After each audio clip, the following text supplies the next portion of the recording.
Assalamualaikum warahmatullahi wabarakatuh. Perkenalkan, kami dari kelompok 7 Prodi Sistem Informasi kelas C.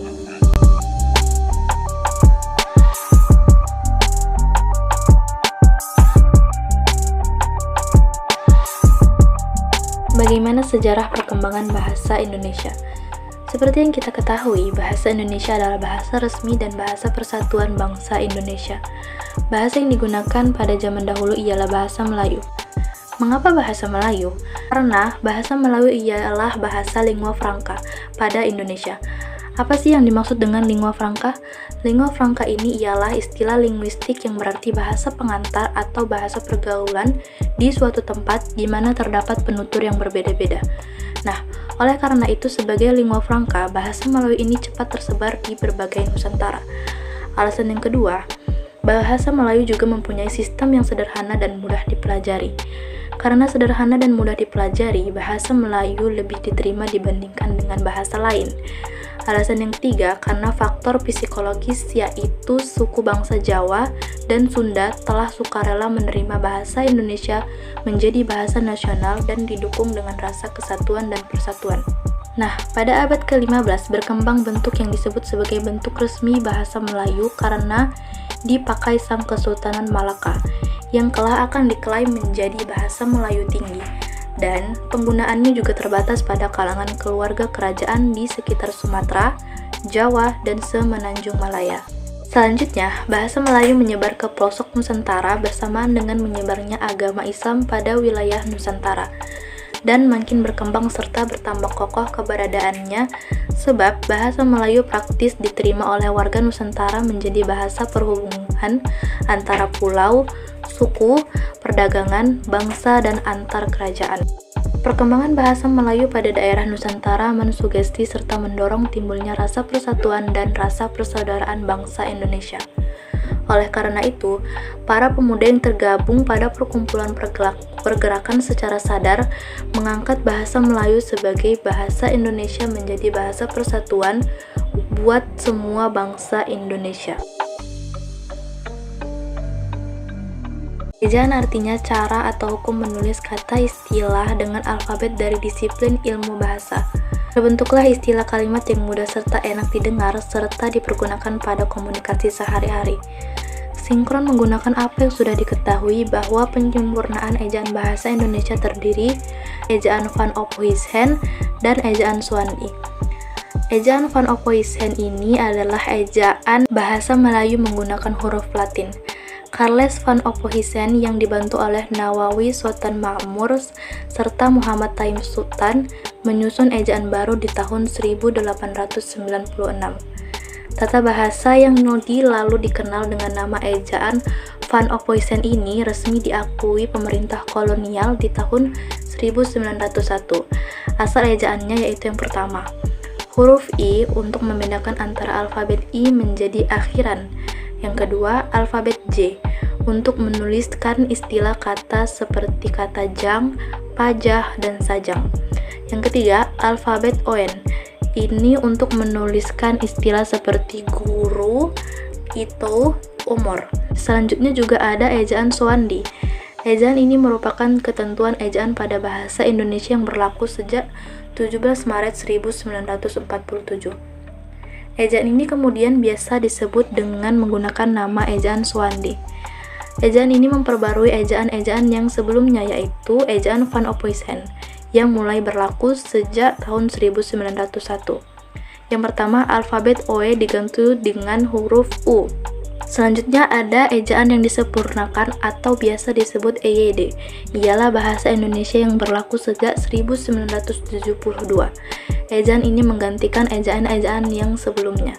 Ada perbedaan ejaan yang disempurnakan dengan ejaan-ejaan yang sebelumnya. Perbedaan-perbedaan antara EYD dan ejaan sebelumnya ialah yang pertama, huruf TJ diganti dengan huruf C. Contohnya adalah kata jutsi yang menjadi cuci. Yang kedua, huruf DJ diganti dengan huruf J, contohnya jarak dengan jarak. Yang ketiga, huruf OE menjadi huruf U, contohnya umum menjadi umum.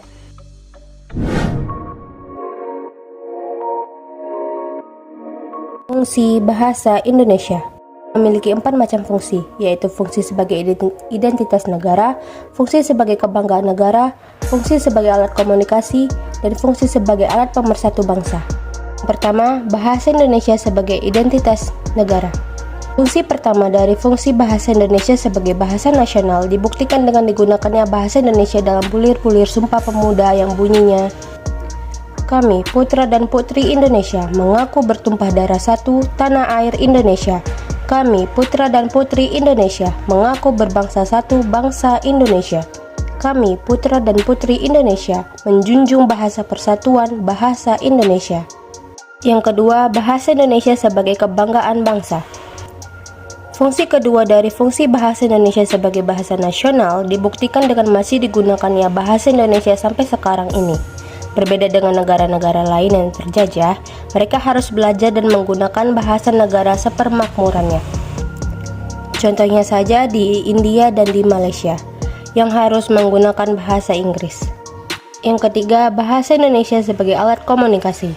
Fungsi ketiga dari fungsi bahasa Indonesia sebagai bahasa nasional dibuktikan dengan digunakannya bahasa Indonesia dengan berbagai macam media komunikasi. Contohnya buku, koran, acara pertelevisian, siaran radio, website, dan lain-lainnya. Karena Indonesia adalah negara yang memiliki beragam bahasa dan budaya, maka harus ada bahasa pemersatu di antara semua itu. Yang terakhir, fungsi bahasa Indonesia sebagai alat pemersatu bangsa yang berbeda suku, agama, ras, adat istiadat, dan budaya. Agar semua bangsa Indonesia memiliki bahasa pemersatu dalam berkomunikasi, maka dibuatlah bahasa Indonesia sebagai bahasa pemersatu bangsa.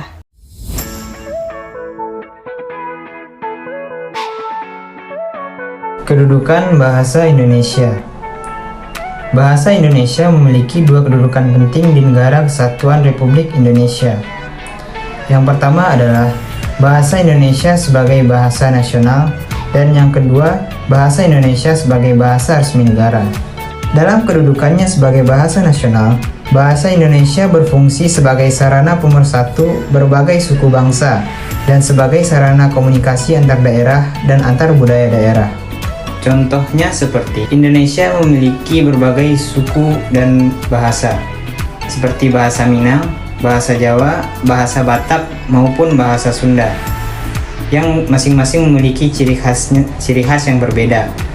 Namun, dengan menggunakan bahasa Indonesia, semua suku akan memahami percakapan satu dengan yang lainnya. Dan dengan menggunakan bahasa Indonesia pula, orang yang berbeda suku bangsa dan budaya akan merasakan bahwa semuanya bersatu dalam satu bahasa, yaitu bahasa Indonesia. Sedangkan dalam kedudukannya sebagai bahasa resmi negara, bahasa Indonesia berfungsi sebagai bahasa resmi kenegaraan, bahasa pengantar pendidikan, bahasa komunikasi tingkat nasional, bahasa media massa, serta bahasa perkembangan dan pemanfaatan ilmu pengetahuan dan teknologi. Dengan kedudukan seperti itu, bahasa Indonesia memiliki peran yang sangat penting dan strategis dalam memfasilitasi proses kemajuan bangsa Indonesia.